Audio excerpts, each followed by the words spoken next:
अस्सलाम वालेकुम दोस्तों, मैं हूं आपका दोस्त अली शहबाज। आज जिस रूब्रिक पर बात होगी वो है अफेंडेड इजीली, यानी कि taking everything in bad pots.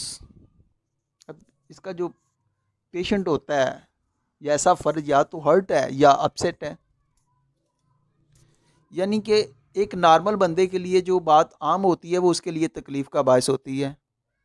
वो छोटी छोटी बात में भी वो गुस्से में आ जाता है, उसको ऐसा लगता है कि यार शायद ये मुझ पर ही तनकीद की गई है या मेरी इंसल्ट की गई है। अगर थोड़ी सी बुलंद आवाज़ में, ऊंची आवाज़ में भी इसके साथ बात की जाए तो वो भी इस चीज़ को भी लेके जो होता है वो हाइपर हो जाता है, किसी का देखा जाना भी बर्दाश्त नहीं करता है। उसे ऐसा लगता है कि शायद उसकी तरफ देखकर हंस रहे हैं, उसी के मतलब बात कर रहे हैं, उसकी ज़ात को तनकीद का निशाना बनाया जा रहा है। तो ऐसा जो पर्सन होगा वो छोटी छोटी बातों पर भी गुस्से में आ जाता है, छोटी छोटी बातों को लेकर अपनी तौहीन महसूस करता है, अपनी बेइज्जती महसूस करता है।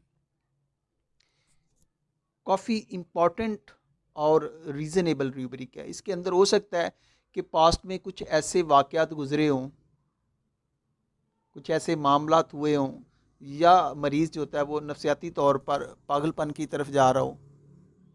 तो ऐसी डिस्ट्रैक्टिव लेवल की जो कंडीशन है, अगर पेशेंट के अंदर वो आ रही हों कि वो एक नॉर्मल चीज़ों को भी बहुत हाइपर होके ले रहा है, तो इसका मतलब है कि पेशेंट के अंदर अब ज़्यादा डैमेज आना शुरू हो गया है।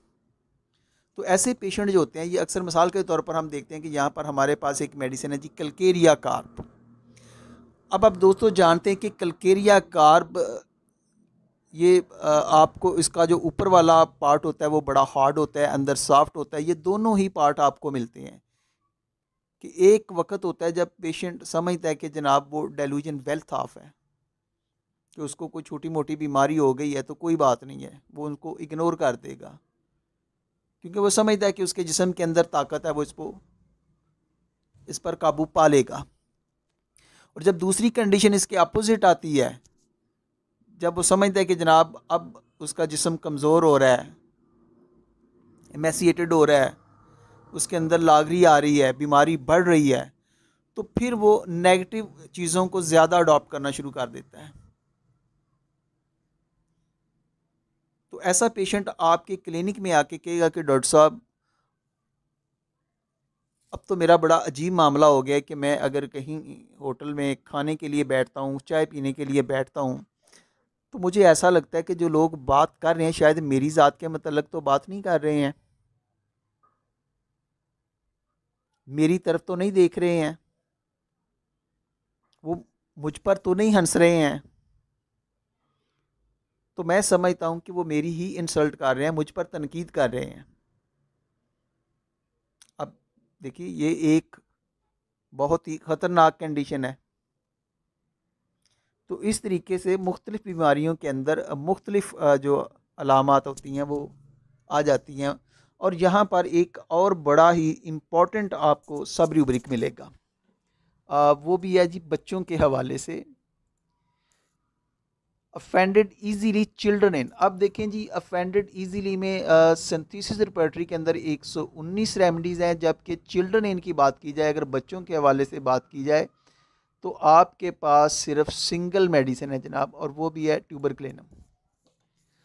अब आपको पता है कि ट्यूबर एक बहुत बड़ी मेडिसिन है, और जब कोई कहता है ना कि यार बच्चों के हवाले से ट्यूबर बहुत बड़ी दवा है, बच्चों के अलावा बड़ों के लिए भी बहुत बड़ी अहमियत की अमल दवा है, लेकिन बच्चों के प्रॉब्लम्स के लिए कहा जाता है कि ये बहुत बड़ी मेडिसिन है, तो उसकी एक ख़ास रीज़न होती है।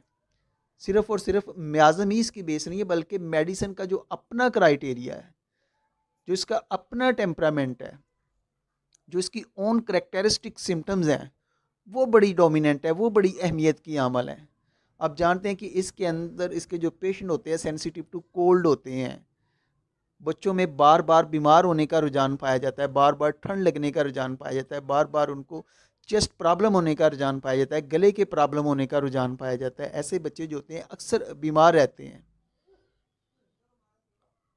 और बल्कि डॉक्टर केंट ने कहा कि जनाब, जो टीबी से ऐसे ख़ानदान जिनके अंदर ये टीबी होने का रुझान होता है या ऐसे ख़ानदान जिनके अंदर टीबी हो, तो आप उनके जो बच्चों में इस दवा को देकर उनको उस कंडीशन में जाने से बचा सकते हैं। तो इसलिए ये बहुत बड़ी मेडिसिन है।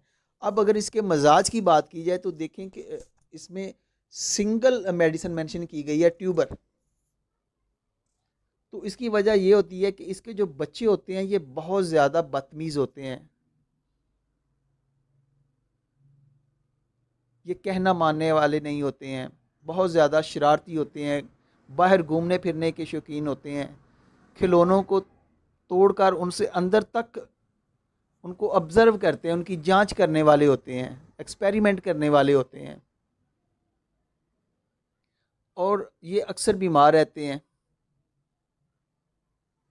जब माँ ने कहना कि बेटा आपने बाहर जाना है तो आपने बड़े एहतियात से बाहर जाना है, आपने नहाना नहीं है, आपने ये ग़िज़ा नहीं खानी है, आप तो ये छोटी छोटी चीज़ों को, वो चीज़ें जो पॉजिटिव पहलू में भी कही जा रही होती हैं, ये उनको लेके भी जो होते हैं ओवर रिएक्ट करते हैं, हाइपर एक्टिव होते हैं, उन बातों को लेकर भी ये नाराज़ हो जाते हैं, ये समझते हैं कि ये मुझको टीज़ किया जा रहा है, मेरी इंसल्ट की जा रही है। तो ऐसे बच्चों में ट्यूबर जो होती है ये बहुत ही ज़बरदस्त मेडिसिन होती है। और दोस्तों ये जो रूब्रिक है ये बड़ी अहमियत का अमल है, और देखें इसके बहुत ज़्यादा क्रॉस रेफरेंस भी हैं। मिसाल के तौर पर इसका एक रूब्रिक है,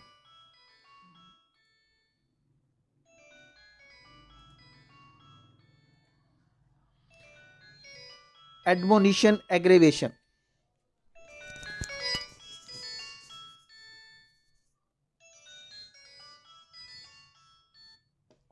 अब एडमोनिशन एग्रेवेशन, मिसाल के तौर पर बच्चे समझता है कि यार मेरी तो कोई गलती भी नहीं है, तो मुझे टीचर ने वैसे ही डांट दिया है। अब कोई इस्लाह के लिए भी बात की जा रही हो तो ये वो भी इस चीज़ को भी बैड पार्ट्स में लेते हैं कि पहले तो बच्चा बहुत काबिल था, तो अब इस चीज़ को लेके जनाब वो सारी की सारी जो काबिलियत है वो भी गई, उसने इस चीज़ को नेगेटिव पहलू में ले लिया। इसी तरीके से एलिमेंट्स रिप्रोचेज है, बुरा भला कहने से प्रॉब्लम को होना, एंगर है, डेल्यूजन क्रिटिसाइज्ड है, इसको लगता है कि लोग इस पर तनकीद कर रहे हैं, इसको तनकीद का निशाना बनाया जा रहा है, डेल्यूजन इंसल्टेड है, डेल्यूजन लॉफ्ड है, डेल्यूजन वॉच्ड है कि लोग इसकी तरफ देख रहे हैं। तो इसी तरीके से सेंसिटिव है, इरिटेबिलिटी है, बहुत ज़्यादा इसके जो हैं क्रॉस रेफरेंस हैं। तो मैं उम्मीद करता हूँ कि आज का रूब्रिक जो है ये आपको पसंद आया होगा, आप इसको समझ भी गए होंगे और आप इसको अच्छे से क्लिनिकली इस्तेमाल भी करेंगे। इसी के साथ अली शहबाज को इजाज़त दीजिएगा।